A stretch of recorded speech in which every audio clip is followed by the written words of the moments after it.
السلام عليكم ورحمة الله وبركاته. இன்னைக்கு நாம ஒரு மிக முக்கியமான விஷயத்தை அலச போறோம். இந்த புதிய தொகுப்பிற்கு உங்களை வரவேற்கிறேன். இஸ்லாமிய மூல நூல்களின் அடிப்படையில நாம அன்றாடம் சாதாரணமா பேசுற வார்த்தைகளுக்கு பின்னால இருக்கிற ஆழமான ஆன்மீக விளைவுகளை பத்தி தான் நம்ம பார்க்க போறோம். நாம பேசுற வார்த்தைகள் எவ்வளவு பெரிய தாக்கத்தை ஏற்படுத்துது அப்படிங்கறத எந்த ஒரு சார்பும் இல்லாம மூல நூல்கள் என்ன சொல்லுதுன்னு மட்டும் வச்சு நாம இப்போ புரிஞ்சுக்க போறோம். கொஞ்சம் யோசிச்சு பாருங்களேன். மற்றவர்களோட குறைகளை நாம தெரிஞ்சுக்கும் போது அதை பத்தி அடுத்தவங்க கிட்ட பேசணும், கோள் மூட்டமோன்னு நமக்கு இயல்பாகவே ஒரு தூண்டுதல் வரும் இல்லையா? அந்த தூண்டுதலை நாம எப்படி தவிர்க்கிறது? நாம சாதாரணமா வீசுற வார்த்தைகளுக்கு கண்ணுக்கு தெரியாத எவ்வளோ பெரிய இடம் இருக்குன்னு நாம எப்போதாவது சிந்திச்சிருக்கோமா? அந்த தூண்டுதலை நாம எப்படி கையாள்றோம் அப்படிங்கிறது ரொம்பவே முக்கியமான ஒரு கேள்வி.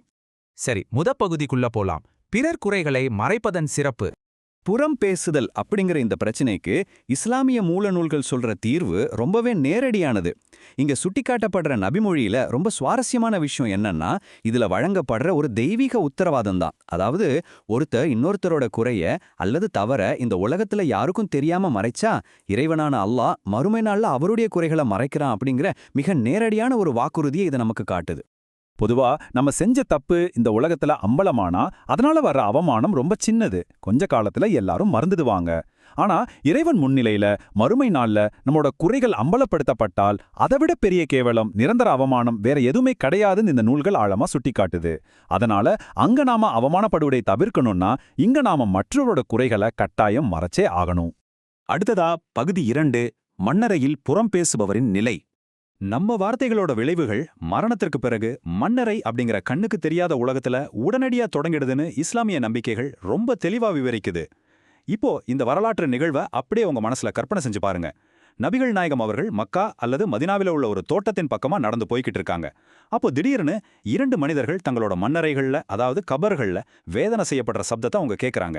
கண்ணுக்கு தெரியாத அந்த தண்டனை உடனடியா அங்க வெளிப்படுது. அந்த இடத்துல நபியவர்கள் சொன்ன வார்த்தைகள் தான் இது. இவர்கள் இருவரும் வேதனை செய்யப்படுகிறார்கள். ஆனா ஒரு பெரிய விஷயத்திற்காக இவர்கள் வேதனை செய்யப்படவில்லை. உண்மையிலேயே இது நபியவர்களோட தோழர்களுக்கு மிகப்பெரிய ஆச்சரியத்தை ஏற்படுத்துச்சு.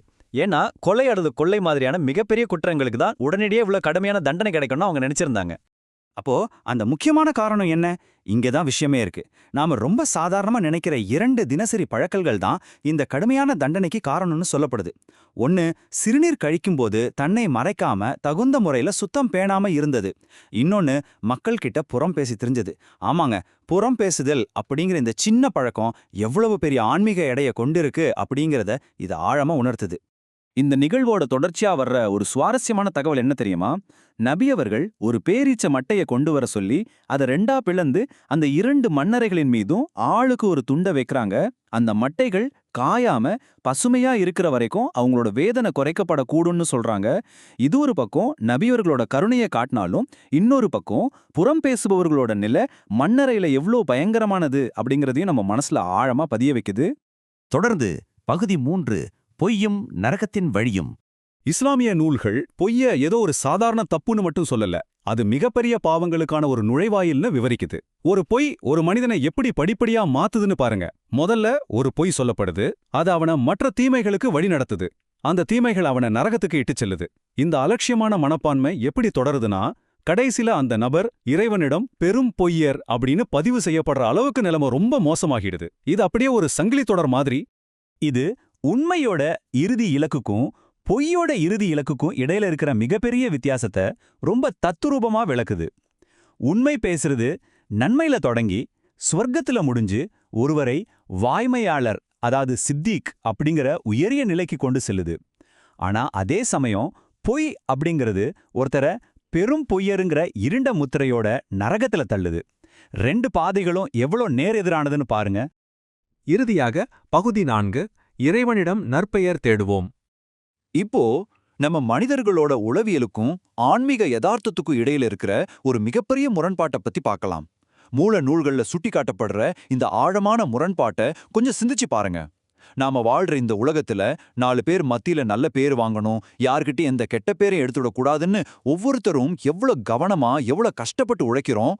ஆனா நம்மை படைத்த இறைவனிடம் பெரும் பொய்யர்னு பேர் வாங்குறத பத்தி நம்ம துளி கூட கவலைப்படுறதே இல்ல. இது எவ்வளவு பெரிய முரண்பாடு! இதுக்கெல்லாம் ஆணிவேர் என்ன தெரியுமா? சிறிய பாவம் அப்படிங்கிற அந்த தவறான எண்ணம் தான். பொய் சொல்றது ஏதோ ஒரு சின்ன தப்பு, அதுக்கெல்லாம் ஒன்றும் பெரிய தண்டனை எல்லாம் கிடைக்காதுன்னு மக்கள் பொதுவா நம்புறாங்க. இந்த முட்டாள்தனமான குருட்டு தைரியம்தான் மீண்டும் மீண்டும் பொய் சொல்றதுக்கு ஒருத்தரை தூண்டுது. ஆனா நாம இதுவரைக்கும் பார்த்த ஆதாரங்கள் இந்த தவறான எண்ணத்தை முற்றிலுமா உடைத்தெறியுது. பொய் சொல்றத சாதாரணமா நினைக்கிறது தான் நாம முன்னாடி பார்த்த அந்த கடுமையான தண்டனைகளுக்கு நேரடியான உத்தரவாதம்.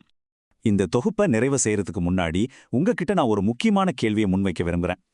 உலகத்துல மனிதர்கள் கிட்ட நற்பெயர் வாங்குறதுக்காக இவ்வளவு பாடுபடுற நாம இறைவனிடம் நமக்கான பெயரை குறித்து ஏன் கவலைப்படுறதே இல்ல? நம்மளோட அன்றாட உரையாடல்கள், நம்ம சாதாரணமா வீசுற வார்த்தைகள், இதோட உண்மையான எடையை குறித்து நாம மறுபடியும் ஒரு முறை தீவிரமா சிந்திக்க வேண்டிய நேரம் இது. சிந்திப்போம்.